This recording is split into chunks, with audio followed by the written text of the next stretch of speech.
শিক্ষার্থীরা, আশা করি তোমরা সবাই ভালো আছো।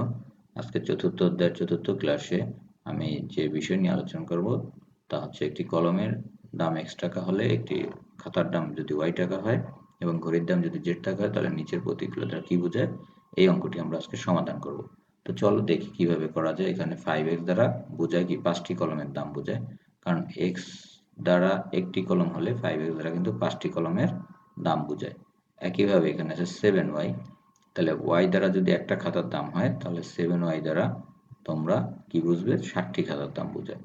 একইভাবে একটি ঘড়ির দাম হচ্ছে z, এখানে 3 নম্বর অঙ্কে অবশ্য z নেই, 2x প্লাস 5y, তাহলে এখানে হচ্ছে দুইটা কলমের দাম আর হচ্ছে 5টা খাতার দাম। তো এটা দ্বারা বোঝায় দুইটি কলমের দাম ও 5টি খাতার দামের সমষ্টি। মাঝখানে যেহেতু যোগ রয়েছে এই জন্য সমষ্টি কথাটা অবশ্যই লিখতে হবে।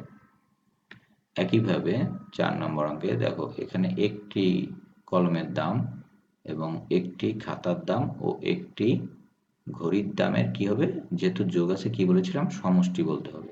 তাহলে একটি খাতার দাম, একটি কলমের দাম, একটি ঘড়ির দামের সমষ্টি বোঝায়। একইভাবে 4 নম্বর অঙ্কে 4x প্লাস 3z দ্বারা কি বোঝায়, 4টি কলমের দাম এবং 3টি ঘড়ির দামের সমষ্টি। আশা করি তোমরা এই প্রতীকগুলো দ্বারা এভাবে লিখতে পারবে। এখানে রয়েছে দেখো, একটি গরুর দাম x টাকা, একটি খাসির দাম y টাকা হলে আমরা দুইটা অঙ্ক রয়েছে 1 2, 4টি গরু 6টি খাসির মোট দাম, মোট মানে সমষ্টি মনে রাখবে। তারপর রয়েছে 60টি গরু 5টি খাসির দাম, খাসির মোট দাম। তো আমরা চলো করি অঙ্কটি। এখানে সমাধান লিখলাম। একটি গরুর দাম যদি x টাকা হয় তাহলে 4টি গরুর দাম, এখানে প্রথম অঙ্কে 4টি গরু রয়েছে, 4টি গরুর দাম কি হবে, 4x টাকা। একটি খাসির দাম যদি y টাকা হয় তাহলে রয়েছে 6টি খাসির দাম, তাহলে 6টি খাসির দাম হবে 6y টাকা। এখন বলছে মোট দাম, তার মানে কি এই দুইটাকে যোগ করব, তার মানে হচ্ছে 4x প্লাস 6y টাকা। নেক্সট অঙ্কে চলে যাই আমরা। দেখো এখানে 60টি গরু 5টি খাসির মোট দাম কত। একইভাবে আমরা সমাধান লিখলাম, একটি গরুর দাম x টাকা, তাহলে 60টি গরুর দাম হচ্ছে তোমার 7x টাকা।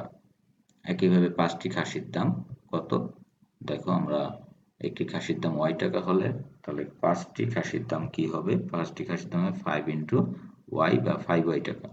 তাহলে এখানে বলছে আবারও মোট দাম, তাহলে এই 7x এবং 5y যোগ করলে কি হবে, 7x প্লাস 5y টাকা। শিক্ষার্থীরা, ক্লাসটি কেমন লাগলো তোমরা অবশ্যই কমেন্ট বক্সে জানাবে এবং চ্যানেলটি সাবস্ক্রাইব করে বেল আইকনটি বাজিয়ে দেবে।